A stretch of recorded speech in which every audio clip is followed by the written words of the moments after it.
Disability एवं gender समानता के विषय में रोल करने जा रहे हैं। मेरा नाम अभिलाष गौरा है, मैं किशन का भूमिका निभा रहा हूँ। मेरा नाम पायदा है, मैं दादी की भूमिका निभा रही हूँ। मेरा नाम कमिलास है और मैं मुखिया का भूमिका निभा रहा हूँ। मेरा नाम बबली गोप है, मैं किरण की भूमिका निभा रही हूँ।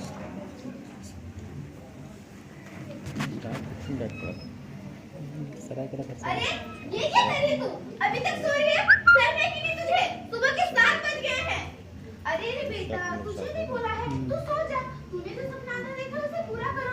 मैंने तो उसे उठ गई ये नहीं पूछा और पूछा लगन को चुपचाप बर्तन धोने आ जाना। किशन बेटा, ये लो दूध पी लो। मुझे दूध पीने का मन नहीं करा, मैं रख देता हूँ। अरे यहाँ तो दादी भी नहीं है और भैया तो वाला दूध पी के नहीं चले गए। चलो मैं ही पी लेती हूँ। अरे ये क्या कर रही तू? उसका दूध क्यों पी रही है? तू क्या करेगी दूध पी के? तू तो पराई घर जाएगी। सलमुही पैदा होते ही अपनी माँ को खा गई, अब न जाने कितने को खिलाएगी। मैंने क्या गलती कर दी कि सब मेरे से इतना भेदभाव करते हैं? अरे किशन बेटा, तुम्हारे परसेंटेज का क्या हुआ? दादी मेरा 95% आया है। अरे तेरे परसेंटेज के मैं अचार डालूंगी। अरे बेटा, तुम्हारे कितने परसेंटेज मेरा है? 65% आया है। अरे वाह, मुझे पता था मेरा किशन बेटा अच्छा नंबर लाएगा, इसलिए मैं तुम्हारे लिए फोन लेके आई। मेरे लिए फोन। दादी मेरा फोन? तू क्या करेगी फोन का? ये तो लड़का है, साप्ताहिक काम करता है। तुझे क्या मैं जबरदस्ती फोन ना कर दूं? बेटा तुम गेम खेलो, तब मैं तुम्हारे लिए खाना लेके आती हूँ। दादी मेरे से बिल्कुल प्यार नहीं करती, मेरे लिए फोन लेके भी नहीं आई। अरे रूही, तुम्हें क्या हुआ? तुम रो क्यों रही हो? जिन्हें मुझसे कोई प्यार नहीं करता, सब भैया से प्यार करते। ना मुझे भैया से खाना मिलता, ना ही कपड़ा, ना मेरे लिए घर में कोई सामान आता है। मेरा मन करता है मर जाऊं। अरे ऐसा क्यों बोल रही हो? ऐसा नहीं बोलना चाहिए। तो क्या गलत कह रही हूं मैं? पढ़ाई को लेके मेरे कितने सपने, मैं उन्हें पूरा कैसे करूं? भगवान ने हमें बनाया होगा तो कुछ विशेष काम के लिए ही बनाया होगा। तुम रो मत, मेरे ट्यूशन जाने का टाइम हो गया तो मैं चलती हूँ।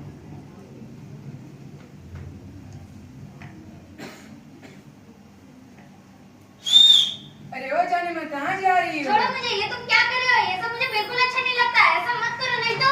तो क्या क्या कर लोगी? किसको बताओगी? मुखिया को या दादी को?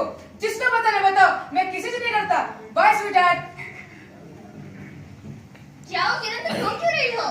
रूही, वो तुम्हारे भैया है ना किशन, वो मुझे अक्सर छेड़ता है, गंदी गंदी नजर से देखता है, जो कि मुझे बिल्कुल अच्छा नहीं लगता। क्या मेरे भैया ने? हाँ, तुम्हारे भैया ने। मेरे भैया ने तुम्हारे साथ ऐसा किया? चलो मुखिया जी के पास चलते हैं। मुखिया जी हमें बचाइए, वो जो किशन है ना, वो मुझे अक्सर छेड़ता है, गंदी गंदी नजर से देखता है और मेरे साथ गंदी गंदी हरकतें करता है, जो कि मुझे बिल्कुल अच्छा नहीं लगता। अब आप ही बताइए हम क्या करें? ऐसा नहीं हो सकता है। किशन हमारा भाई का बेटवा है, गलती तुम लोगों का है।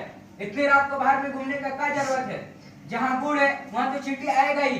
लड़कियों की जगह चूल्हा चौका घर गृहस्थ करे और बच्चों को संभालने में है। पर मैं तो वहाँ पढ़ाई करने के लिए गई थी। ठीक है, तुम लोग पढ़ाई पढ़ाई के चक्कर में लग रखी हो और तुम मेरे पास चलो। अपने भाई की शिकायत करने आ गई हो, घर का इज्जत का नीलाम कर रहे हो। ये सब करते तुमको लज्जा नहीं आती? आती है, लज्जा आती है। जहाँ नारियों को दुर्गा काली लक्ष्मी माँ के रूप में पूजा जाता है, जहाँ लाखों लोग पहाड़ चढ़ते उतरते माँ की जय जयकार करती है, वहीं यहाँ दिल्ली यूपी मुंबई कोलकाता जैसे राज्यों में लड़की का बलात्कार कर उसे मार दिया जाता है। ऐसे पाखंडी देश में मैंने जन्म लिया, ये देख के मुझे लज्जा आती है। अपनी आंखों के सामने जोन देकर खामोश बैठे इन भाइयों की नपुंसकता पर लज्जा आती है, अपनी बहनों की लाचारी पर मुझे लज्जा आती है। मेरी माँ को भी इन लोगों ने सिर्फ इसलिए गर्भपात करने को मजबूर किया क्योंकि उनके घर में बेटी पल रही थी। इसी दौरान उनकी मृत्यु हो गई। लड़की को ये करना चाहिए, लड़की को वो करना चाहिए।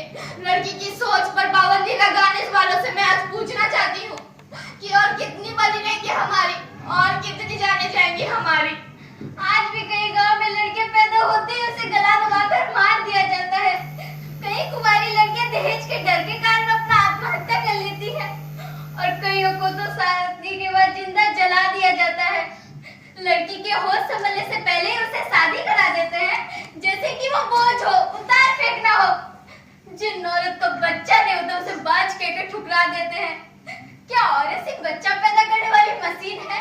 क्या उसका अपना अस्तित्व नहीं?